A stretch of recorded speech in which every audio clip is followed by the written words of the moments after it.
এই স্মার্টফোনটা স্পেশালি বাংলাদেশের জন্যই তৈরি করা হয়েছে। হ্যাঁ, বাইরের অন্য কোনো কান্ট্রিতে এটা নেই, শুধুমাত্র বাংলাদেশের জন্যই।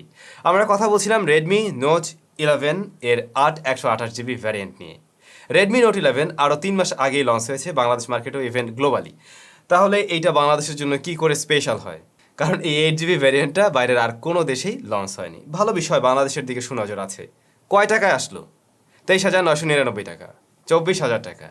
তাহলে দাম বেড়ে গেছে, র্যাম বেড়ে গেছে, এখন এর পারফরমেন্স কেমন সেটা জানবেন আজকের ভিডিওতে। কারা কিনবেন না, এবং আসলে ভ্যালু ফর মানি কিনা সে বিষয়গুলো নিয়ে আলোচনা করব। পুরো ভিডিও নিয়ে স্যাম থাকছে আপনাদের সাথে, আপনারা স্যামজন দেখছেন।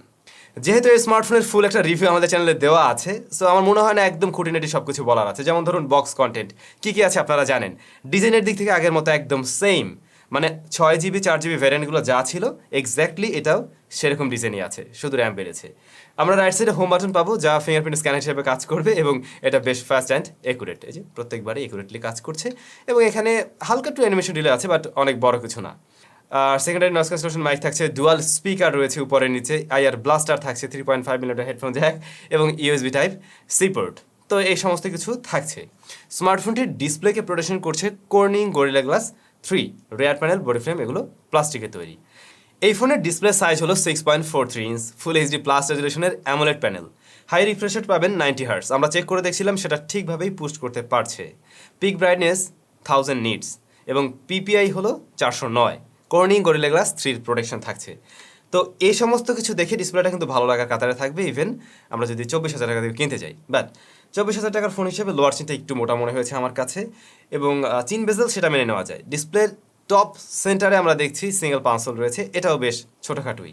তো এই ডিসপ্লেটা আমার মনে হয় যে কালার টালারের জন্য ভালো লাগবে অনেকের কাছে, যেহেতু অ্যামোলেড প্যানেল বেশ কালারফুল, একদম অ্যাকুরেট কালার দেয় না, but close two accurate. Touch response সেগুলো আমরা ঠিকঠাক পেয়েছি, আর পিক ব্রাইটনেস বেশি হওয়াতে আপনি আউটডোরে ব্যবহার করতে পারবেন ইজিলি।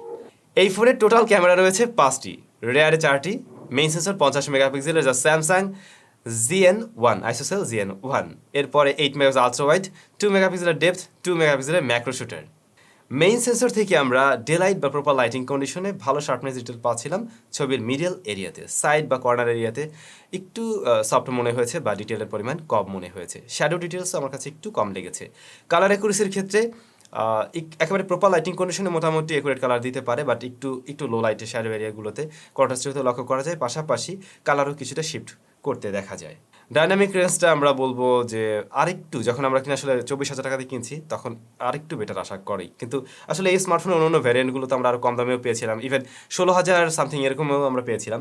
তো তখন ওটা ঠিকই ছিল, কিন্তু এখন যখন আপনি সেম ক্যামেরা সেট আপেই কিনতে যাচ্ছেন 24,000 দিয়ে, তখন কিছুটা আপনার কম মনে হতে পারে। লো লাইটে নর্মাল মোডে খুব একটা ভালো ছবি পাবেন না, নয়েজের দেখা পাওয়া যায়, কিন্তু নাইট মোড অন করে নিলে চলনসই ছবি পাবেন। স্টাডি করে ধরে রেখে মোটামুটি একটা ভালো ছবি তখন পাওয়া যায়। আর আলট্রাওয়াইড সেন্সর থেকেও আমরা প্রপার লাইটিং কন্ডিশনে ভালো ছবি পেয়েছি। একদম মেইন সেন্সরের মতো অতটা ভালো শার্পনেস বা ডিটেল দিতে না পারলেও প্রপার লাইটিং কন্ডিশনের ছবিগুলো ইউজেবল, তবে লো লাইটে এর পারফরমেন্স ততটা ভালো ছিল না। দেন আসছি পোর্ট্রেট মোডে। এস ডিটেকশন বেশ ভালোই, মেইন সাবজেক্টকে একটু সফট করে, বাট কালারটা ঠিকঠাক রাখতে পারে। এটার ছবিও আমরা ভালো কাতারে রাখবো। আর ম্যাক্রো শুটার যা একেবারে অ্যাভারেজ রেজাল্ট করে, যেমনটা আপনারা এখন দেখছেন। ফ্রন্ট ফেসিং ক্যামেরায় আমরা দেখতে পাই 13 মেগাপিক্সেলের শুটার। বেশিরভাগ ছবিগুলো আপনার ভালো লাগবে, একটু গ্লো করে, ব্রাইটনেস কিছুটা বাড়িয়ে দেয়। তো সব মিলে সেলফি লাভারদের পছন্দ হওয়ার মতো ছবি দিতে পারছিল, বাট এর ডাইনামিক রেঞ্জটা আমরা ততটা ভালো পাইনি। ইভেন লো লাইটও একটু বেশি সফট মনে হয়েছে আমার কাছে। মেইন ক্যামেরায় ভিডিও রেকর্ড করা যাবে সর্বোচ্চ 1080p 30 fps এ। আমরা প্রিভিয়াস জেনারেশন রেডমি নোট 10 এর সাথে কম্পেয়ার করতে গেলে এখানে একটু কম মনে হবে, কারণ ওটাতে আমরা দেখছিলাম 4K তে ভিডিও রেকর্ড করা যেত, যে অপশনটা আপনি এখানে পাচ্ছেন না। ভিডিও কোয়ালিটি একদমই অ্যাভারেজ। ইভেন 24,000 টাকায় রাইটে অন্য যে স্মার্টফোন পাওয়া যায় তাদের সাথে কম্পেয়ার করতে গেলে কিছু কিছু জায়গায় অনেক সময় ভিডিওতে একটু কমতিও মনে হতে পারে। তো ফাইনালি আমার যা মনে হলো, ক্যামেরা সেটআপটা যদি আমরা 20-22 দিয়েও কিনি তাহলেও মেনে নেওয়া যায়, বা তাহলেও ঠিক আছে, কিন্তু যখন 24,000 টাকা হয়ে যায় তখন কিছু কিছু জায়গায় অবশ্যই কমতি মনে হবে। ফাইনালি যে কারণে আজকের ভিডিওটা, অর্থাৎ এর পারফরমেন্স সেকশন, আপনাদের শুরু থেকে আমি বলে আসছিলাম 8GB র্যাম ভ্যারিয়েন্ট এবং 128GB স্টোরেজ এই স্মার্টফোনটি এসেছে। Storage solution UFS 2.2। তবে এর আরও কয়েকটা ভ্যারিয়েন্ট রয়েছে, যেমন 4GB, 6GB, যেগুলোর দাম আরও কিছুটা কম। তো আমরা আজকে এটা নিয়ে কথা বলছি, এর পারফরমেন্স সম্বন্ধে জানবো। প্রিভিয়াসলি আমরা যে অ্যান্থোতো বেঞ্চমার্ক স্কোরটা পেয়েছিলাম তার তুলনায় কিন্তু এবারে বেটার রেজাল্ট দিচ্ছে। প্রসেসর আগের মতো সেমই থাকছে, কোয়ালকম স্ন্যাপড্রাগন 680, যা মূলত 6nm ফেব্রিকেশনে তৈরি করা একটি SoC। তো আগের তুলনায় আমরা স্কোরে একটু বেশি দেখব, কারণ র্যাম এখানে বেশি থাকছে। তো এই র্যাম বেশি থাকাতে আপনি কোন কোন সুবিধা পাবেন? অ্যাপ ওপেন ক্লোজ টাইম দেখলাম যে আগের চাইতে দ্রুত মানে কাজ করছে, আগের চাইতে দ্রুত ওপেন হচ্ছে, ক্লোজ হচ্ছে। পাশাপাশি আমরা মাল্টিটাস্কিংয়ে বেটার রেজাল্ট পেয়েছি। যারা কিনা অ্যাট এ টাইম বেশ কয়েকটা অ্যাপ্লিকেশন নিয়ে কাজ করেন তাদের এবার একটু সুবিধা হবে, যেহেতু এখানে র্যাম আপনি বেশি পাচ্ছেন এবং র্যাম ম্যানেজমেন্টও কিন্তু ভালো ছিল। অনেক সময় আমরা একটু বাজেট ফ্রেন্ডলি স্মার্টফোনগুলোতে দেখতে পাই যে কোনো একটা অ্যাপ্লিকেশন চালাচ্ছেন, হুট করে ক্র্যাশ করে। এই সমস্যা কিন্তু এই স্মার্টফোনে গত 20 দিন আমরা পাইনি। আমাদের কাছে 20 দিন প্লাস প্লাস স্মার্টফোন আছে। আর মিউআই এটা নিয়ে আমাদের একটু ভয় থাকে যে বাগটাক আছে কিনা, বাট সেরকম কোনো বাগের দেখা এখন পর্যন্ত না পেলেও যে সমস্যাটা পেয়েছি, সমস্যা ঠিক বলবো না, আসলে ব্লোটার অনেক ফোনেই থাকে, যা এই স্মার্টফোনেও রয়েছে। তবে এগুলো না দিলেই ভালো হয়, বেশ কিছু আপনি চাইলে আবার আনইনস্টল করতে পারবেন। অ্যাডের দেখা পাবেন, টুকটাক অ্যাডের দেখা পাবেন। তো এই বিষয়গুলোর দিকে নজর দিলে একটু ভালো হতো।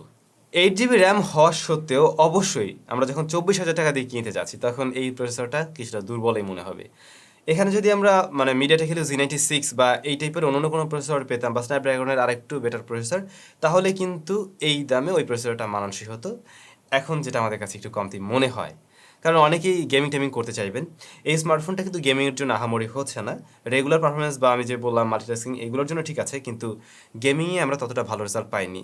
যেমন পাবজি প্লে করতে গিয়ে আমরা দেখলাম সর্বোচ্চ ব্যালেন্স মিডিয়ামে আপনি প্লে করতে পারছেন, তবে স্মুথে নিয়ে হাই প্লে করা যাবে এবং সেই ক্ষেত্রে কিছুটা বেটার রেজাল্ট পাওয়া যায়। তারপরেও মাঝে মধ্যে আমরা ল্যাগ পেয়েছি আর ফ্রেম ড্রপ ছিল, কিন্তু একদম আটকে যায় এরকম না, খেলা যায়। এছাড়া আমরা অ্যাশপাল সিউডি এই গেমগুলো প্লে করছিলাম, ওগুলো মোটামুটি ভালো রেজাল্ট দিচ্ছিল। খুব একটা ভালো গ্রাফিক্স না থাকলেও এই গেমগুলো আবার স্মুথলি প্লে হচ্ছিল। ভালো বিষয়, ব্যাটারি কম বার্ন করে গেমিংয়ের সময় এবং ফোনটা গরম হয় না ততটা। তাহলে এই যে র্যাম বেড়ে গেল তাতে আমরা কি দেখলাম? আমরা মাল্টিটাস্কিংয়ে বেটার রেজাল্ট পাবো, বেশ কিছু অ্যাপ্লিকেশন অ্যাট এ টাইম কাজ করা যাবে, এই সুযোগগুলো থাকছে, একটু স্মুথ হবে ফোন। কিন্তু আপনি গেমিংয়ে আগের চাইতে যে অনেক বেটার রেজাল্ট পাচ্ছেন এমন তো না, কিছুটা বেটার রেজাল্ট দিচ্ছে, বাট অনেক আহামরি কিছু না। স্মার্টফোনটিকে পাওয়ার দেওয়ার জন্য 5000 mAh এর ব্যাটারি থাকছে আর 33 ওয়াটের চার্জার পাবেন এর বক্সেই। একদিন ব্যবহার করা যায়। যদি ওয়াইফাই দিয়ে ব্যবহার করেন এসওটি পেয়ে যাবেন 7 ঘন্টার মতো। আর ডাটা কানেকশনই কিছুটা কম পেতে পারেন, যেটা আমরা আসলে এত লং টাইম ব্যবহার করে দেখিনি। স্মার্টফোনটিতে ডুয়াল স্পিকার রয়েছে আমি যেমনটা বলছিলাম, এবং এর সাউন্ড কোয়ালিটি ভালো, ফুল ভলিউমে আমি এর থেকে ডিস্টরশন পাইনি, আর এয়ারপিসের সাউন্ড আমরা ভালো পেয়েছি। আর থাকে নেটওয়ার্ক কানেক্টিভিটি, আমরা কথা বলে দেখছিলাম সব কিছু ঠিকঠাক আছে এবং ওয়াইফাই রেঞ্জও আমরা ঠিকঠাক পেয়েছি।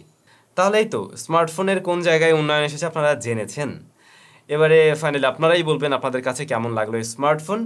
যে বিষয়গুলোতে আমার কাছে একটু কমতি মনে হয়েছে, নাম্বার 1, যদি র্যাম বাড়ার পাশাপাশি প্রসেসরটা একেবারে চেঞ্জ করে আনা যেত তাহলে অবশ্যই আরও বেটার কিছু হতো। এই ফোনটা যখন 16,000 প্লাস প্লাসে আসছিল তখন কিন্তু আমরা অনেকেই বলে ফেলছিলাম জাতীয় ফোন হতে যাচ্ছে, বাট এই মুহূর্তে দাঁড়িয়ে প্রাইসটা যে পর্যায়ে চলে আসছে তাতে কিন্তু সেই খেতাব আর ধরে রাখতে পারছে না।